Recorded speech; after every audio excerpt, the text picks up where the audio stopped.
La violence contre les femmes est légitime. La justification de la violence est corrélée à 3 facteurs.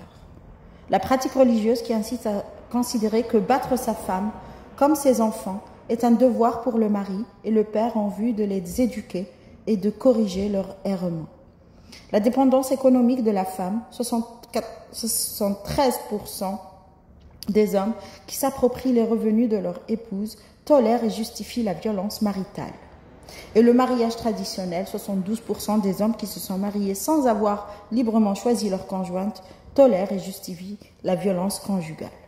Ces facteurs concordent avec le contexte culturel de la société arabe qui revendique la domination masculine et la subordination des femmes tant dans la sphère privée que dans la sphère publique, telle que recommandée par la religion.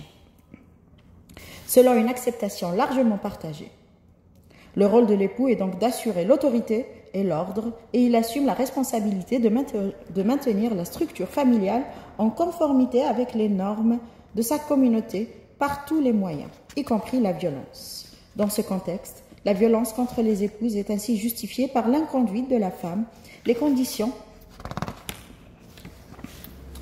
de vie de l'époux et le commandement de Dieu.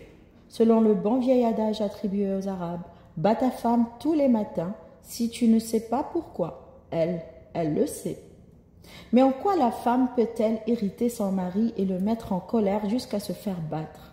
La réponse recueillie dans les enquêtes prêterait à sourire si le contexte n'était tragique, en parlant pour ne rien dire, bavardant, en faisant des remarques continuelles, en se plaignant sans arrêt, en multipliant les demandes, etc. Il est en fait essentiellement reproché à la femme de ne pas se conformer à son rôle traditionnel d'épouse soumise et discrète. Belle vierge et muette. Hommes et femmes sont enclins à tolérer et à justifier la violence maritale quand l'épouse n'obéit pas à son conjoint, quand elle sape son autorité, quand elle lui adresse des reproches devant ses amis, quand elle ne respecte pas ses parents et proches, quand elle ne se contente pas de remplir ses fonctions d'épouse et de mère et se permet d'interférer avec sa vie sociale, par exemple quand il rend visite à sa famille ou quand il rentre tard à la maison. Mais surtout, la grande majorité des hommes et des femmes considèrent qu'un homme a le droit de battre sa femme s'il croit qu'elle lui est infidèle. Nul besoin de preuves ni d'aveux, il suffit d'y croire. Même les femmes justifient la violence qu'elles subissent dans ces conditions. Il est légitime de battre une épouse si elle refuse à son mari, selon 80% des femmes égyptiennes rurales. Ces observations sont concordantes avec toutes les études conduites dans les pays arabes et qui ont montré que, pour une grande majorité, battre sa femme était légitime si elle défie sa virilité, si elle désobéit systématiquement, si elle ne l'écoute pas et surtout si elle lui est infidèle. L'attitude de l'épouse est d'autant plus provocatrice que le conjoint a des conditions de vie difficiles. Il bénéficie ainsi de la compréhension et du soutien de sa communauté quand il connaît des problèmes au travail, qu'il a contracté des dettes et qu'il a le sentiment que sa femme ne lui est d'aucun secours. Il devient alors légitime de la battre pour exhaler sa frustration, puisque même Dieu l'a permis.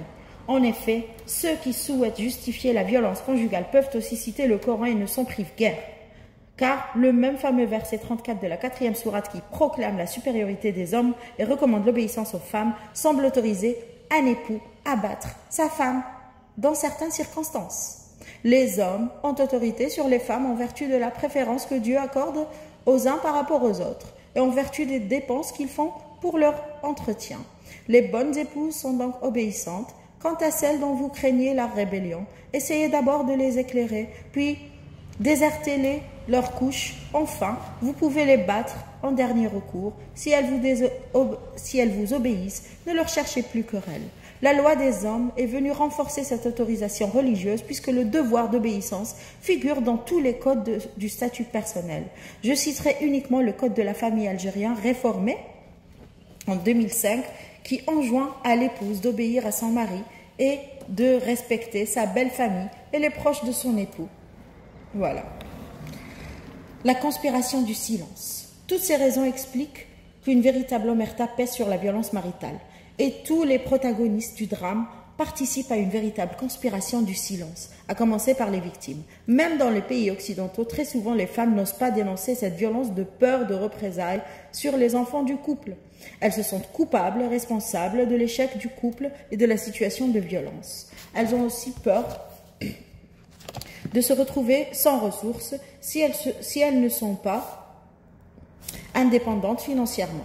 Tous ces éléments font que cette situation perdure, malgré les prises en charge sociales et des démarches auprès des forces de l'ordre. Et dans les pays arabes, elles sont encore plus réticentes à dévoiler même la violence du conjoint parce qu'elles éprouvent des sentiments mêlés de honte, de crainte, de désespoir et de culpabilité, parce qu'elles sont souvent dépendantes financièrement, parce qu'elles craignent les représailles contre elles-mêmes et parce qu'elles n'ont guère d'alternative en matière de prise en charge. Elles sont ainsi les premières à chercher à banaliser l'agression et à se remettre en question. Dans l'étude de Boasker, 50% des femmes dissimulent à leur entourage la violence qu'elles subissent et 27% refusent toute aide extérieure. Celles qui dépassent cette première étape, avec la multiplication des corrections, craignent d'affronter l'isolement social et l'ostracisme. Les femmes battues qui recourent à la loi pour échapper à un époux violent ou chercher une protection courent le risque d'être mises au banc de la communauté et blâmées pour avoir mis en danger la stabilité de la famille et son unité. En effet, la croyance dominante est que les intérêts supérieurs des enfants, la récupération personnelle de l'épouse battue et celle de sa famille d'origine prévalent sur sa propre sécurité ou son bien-être. Et pourtant, il en va parfois de sa vie même. Ainsi, Madame S., 40 ans, employée de maison, mariée depuis 20 ans et mère de 2 adolescentes, ne s'était jamais résignée à porter plainte contre un époux alcoolique, violent et incestueux, jusqu'au jour où il entreprit d'abuser de la cadette après l'aînée.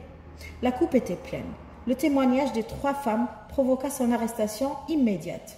Le soir même, alors qu'elle rentrait du travail à la tombée de la nuit, une voiture la renversa délibérément et s'enfuit. L'enquête aboutira rapidement à l'identification des chauffards. Ils étaient 2, effectivement, les 2 beaux-frères de la malheureuse qui, polytraumatisée, passera de longs mois à l'hôpital.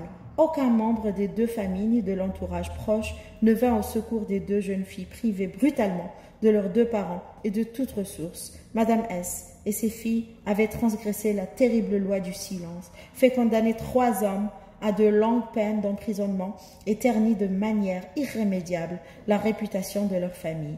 Elles devront quitter le quartier et se réfugier dans une autre ville et dans un nouveau silence occultant leur douloureuse expérience. Cette issue dramatique est heureusement devenue exceptionnelle en Tunisie du moins, mais dans la majorité des cas, quand la violence est dévoilée, la famille, la police et même les professionnels de santé ne sont pas d'un grand secours. Pour la famille, le lien conjugal doit être préservé à tout prix. La famille est considérée comme une institution sociale extrêmement importante dont l'unité et la cohésion doivent être jalousement défendues. Les femmes battues sont ainsi généralement invitées au pardon pour protéger les enfants et le foyer. De même, des programmes de prévention et de protection sont essentiellement proposés par des associations de femmes ou de droits de l'homme, mais leur mise en œuvre continue à se heurter aux mêmes barrières culturelles. Selon la loi islamique, une femme réfractaire n'a pas le droit légal de s'opposer à l'exercice par son époux de son autorité disciplinaire. Tu entends?